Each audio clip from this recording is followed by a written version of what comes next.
Everyone, welcome back to my channel. इस video के अंदर हम करेंगे पार्ट 1 है ये for nomenclature. I am going to make two parts. These are going to be very very short videos और ना इनमें हम रिवीजन करेंगे ऑफ नॉमेनक्लेचर की। दो पार्ट्स के अंदर होगा। तो आप बेसिकली देखो, नॉमेनक्लेचर ना एक ऐसा चैप्टर है जिसमें प्रैक्टिस होती है। बहुत ही मतलब ऐसे इजी से सिंपल से रूल्स हैं और उनको अपने को बार समझ कर इनको लर्न कर कर रूल्स कर और उसके बाद क्वेश्चंस की प्रैक्टिस करनी है। इसके अंदर आपको सारे रूल्स तो क्यों ही बताऊंगी। ऑब्वियसली जो बेसिक रूल्स है वो तो आपको पता ही है, क्योंकि this is a revision video. जो रूल्स है इंपॉर्टेंट है, जो हम भूल जाते हैं, उन सबको हम रिवाइज करेंगे और बहुत ही शॉर्ट नोट्स होने वाले हैं ये। सबसे पहले है हमारे पास सबसे मेन रूल जो होता है, इसको देखते हैं हम। देखो, हमारा मेन जो चीज़ है ना वो है secondary prefix, primary prefix, word root, primary suffix, secondary suffix. इसके अलावा कुछ नहीं करना, हमें ये याद रखना है किसमें क्या क्या है। सेकेंडरी प्रीफिक्स के अंदर आता है कोई भी अगर सब्स्टिट्यूएंट अटैच्ड है या चेन में ब्रांचिंग हो रखी है। प्राइमरी प्रीफिक्स के अंदर आता है अगर क्लोज्ड चेन बनी हुई है तो हम वर्ड साइक्लो यूज करते हैं। वर्ड रूट आपका मेन वर्ड रूट है, कितने नंबर ऑफ कार्बन है उसको डिनोट करता है।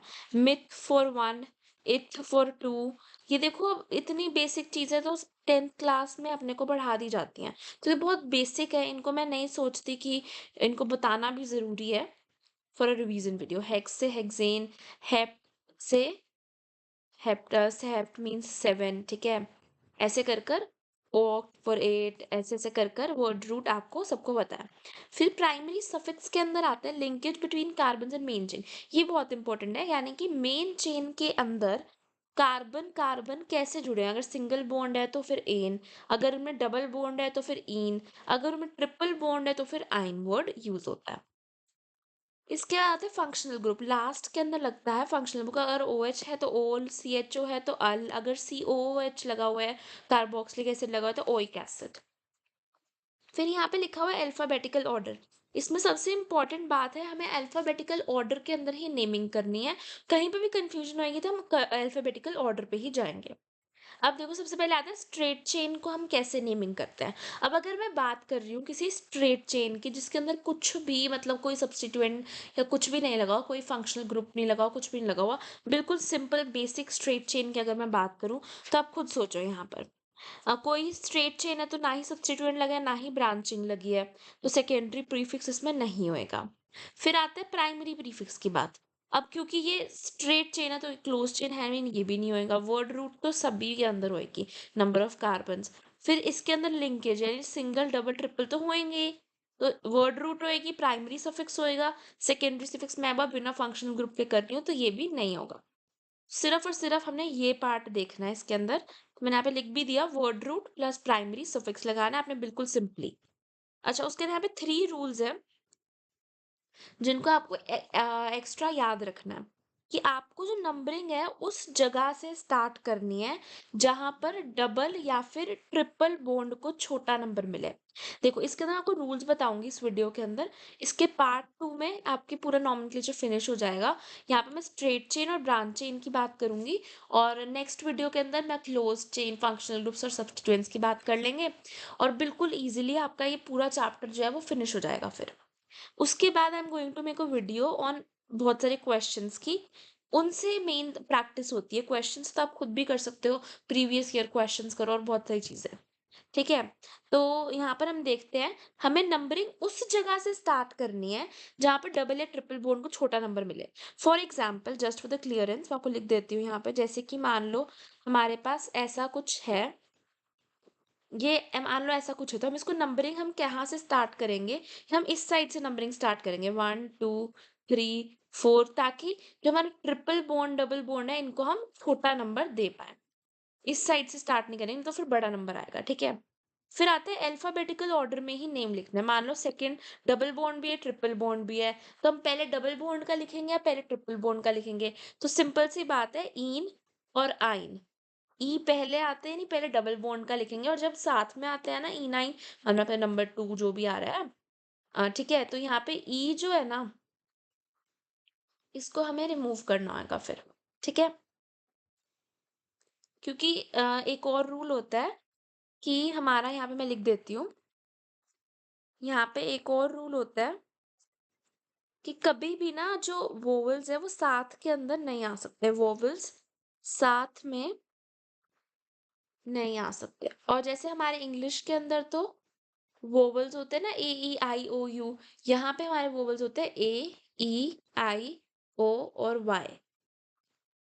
ठीक है, यहाँ पे यू नहीं होता है, यहाँ पे वाई होता है। उसके बाद आता है हमारे पास सेकंड, अल्फाबेटिकल ऑर्डर में हमने नाम को लिखना है, क्योंकि पहले ई आता है और फिर वाई आता है, फिर ईन पहले आइन बाद में लिखना है। और यहाँ पे ई को हम रिमूव कर देंगे, ई ना वाई और ई नहीं आना चाहिए। फिर अगर टाई हो जाता है, मान लो ऐसा कुछ आ जाए कि पहले यहाँ पर डबल आ रहा है, अब इस केस में हम किसको पहले नंबरिंग दें, पहले डबल को या पहले ट्रिपल को? तो इस केस के अंदर हम देखेंगे अल्फाबेटिकल ऑर्डर, जहाँ पे कंफ्यूजन वहाँ पे अल्फाबेटिकल ऑर्डर को हम देखेंगे। अब आप देखो कि यहाँ पर हम देखें तो इन जो है उसको हम प्रेफरेंस देंगे, क्योंकि ई पहले आता है, तो हम यहाँ से नंबरिंग स्टार्ट करेंगे। ठीक है, तो यहाँ पे लिखा हुआ है अगर टाई हो जाए डबल और ट्रिपल बॉन्ड में, तो अल्फाबेटिकली ईन जो है वो पहले आएगा आइन से, तो ईन की साइड से नंबरिंग देंगे हम। तो मतलब ईन जो है यानी डबल बॉन्ड की प्रायोरिटी आ जाती है आइन से। ये आपको पता है, अभी वोवेल साथ में नहीं आ सकते, हमें रिमूव कर देते हैं पीछे वाला। नेक्स्ट आता है हमारे पास ब्रांच चेन के अंदर हम कैसे करते हैं। अब अगर आप खुद सोचो ब्रांच चेन है, तो ना ही देखो सेकेंडरी, यहाँ पे देखो क्या आ जाएगा, सेकेंडरी प्रीफिक्स आएगा क्योंकि ब्रांचिंग है। क्लोज चेन की हम बात नहीं कर रहे हैं, वर्ड रूट आएगा, सफिक्स आएगा, ये भी नहीं आएगा क्योंकि अभी हम फंक्शनल ग्रुप की बात भी नहीं कर रहे हैं। तो यहाँ पे लिखा भी हुआ है सेकेंडरी प्रीफिक्स आएगा, वर्ड रूट आएगा और प्राइमरी सफिक्स आएगा। प्राइमरी सफिक्स में एनी9, यहाँ पे number of carbon in main chain, उसके यहाँ पे ब्रांचिंग आएगी। ठीक है, फिर यहाँ पे 3 रूल्स हैं जो आपको याद रखने हैं, बहुत ध्यान से देखो। डबल या ट्रिपल बॉन्ड मेन चेन का हिस्सा होने चाहिए। अगर आपके पास मान लो कुछ इस तरीके से है, लेट्स से,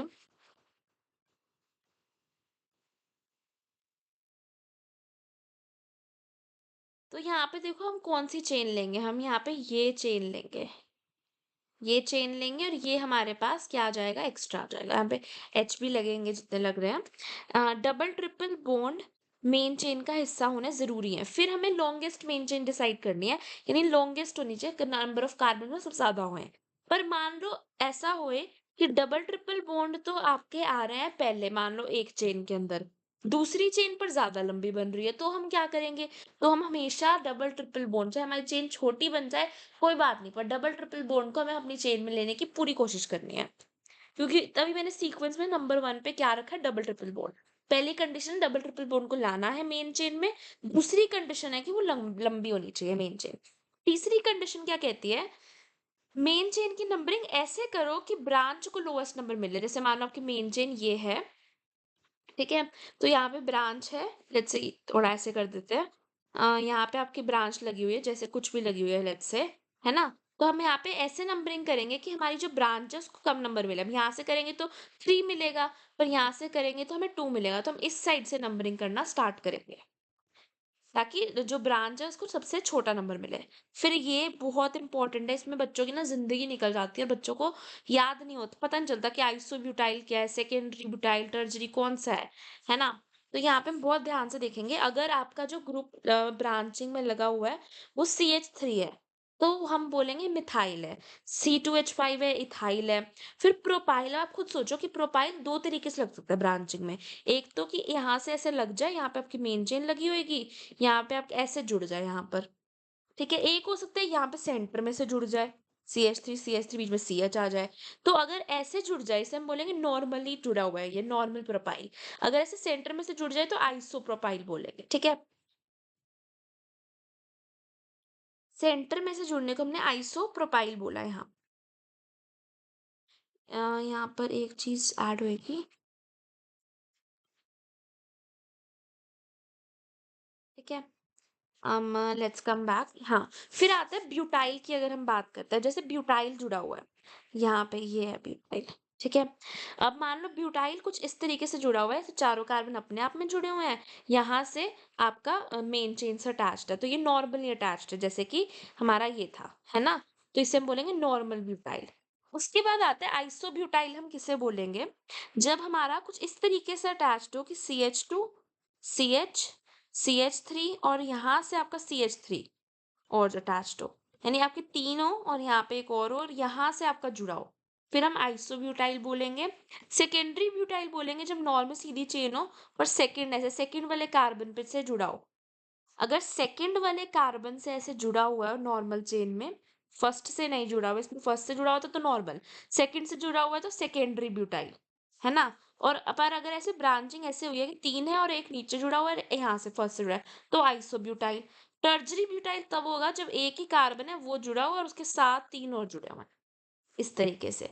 इसे हम बोलेंगे टर्जरी ब्यूटाइल। इसमें कोई डाउट? अगर आपका ऐसे चारों लाइन में है और फर्स्ट से जुड़ा हुआ है तो एन ब्यूटाइल, नॉर्मल ब्यूटाइल। अगर चारों लाइन में सेकंड से जुड़ा हुआ है तो सेकेंडरी ब्यूटाइल। अब आप सोचो थर्ड से जुड़ा हुआ मान लो फिर, तो वो भी सेकंड ही माना जाता है, उल्टी नंबरिंग कर लो। अगर वो यहाँ से जुड़ा हुआ है तो फर्स्ट माना जाएगा, तो एन ब्यूटाइल, सेकेंडरी ब्यूटाइल। फिर ब्रांचिंग के केस के अंदर अगर हम देखें, तो अगर एक ऐसे मतलब ब्रांचिंग हुई है सेंटर में से, तो हम बोलेंगे आइसोब्यूटाइल। अगर एक ही कार्बन अटैच्ड है उसके ऊपर 3 लगे हुए हैं तो उसे बोलेंगे टर्जरी ब्यूटाइल। क्योंकि देखो कौन सा कार्बन अटैच्ड है, हमें ये देखना कौन सा कार्बन अटैच्ड है। जैसे मान लो इस वाले केस के अंदर ये वाला कार्बन मेन चेन से अटैच था, ये कौन सा कार्बन है? ये सेकेंडरी, क्योंकि 2 और कार्बन से जुड़ा हुआ है मेन चेन के अलावा। वैसे ही टर्जरी इसको क्यों बोल रहे हैं? क्योंकि ये वाला कार्बन मेन चेन से अटैच था और ये कार्बन मेन चेन के अलावा 3 और कार्बन से जुड़ा हुआ है, तो इसे हमने टर्जरी ब्यूटाइल बोल दिया। सेकेंडरी समझ आ गया, एन तो नॉर्मल हो गया और ये बचा हुआ आइसोब्यूटाइल हो गया, जिस केस के अंदर ये तो जुड़ा हुआ है, ये तो चाहे भले आप एक से ही जुड़ा हुआ है पर ऐसे इस तरीके का स्ट्रक्चर बन रहा हो। ठीक है, that's it for this part 1। बाकी पार्ट 2 के अंदर हम करेंगे और उसके बाद अपनी प्रैक्टिस से आप इनको बहुत इजीली कर सकते हो क्वेश्चंस को। Thank you for watching, bye guys, take care.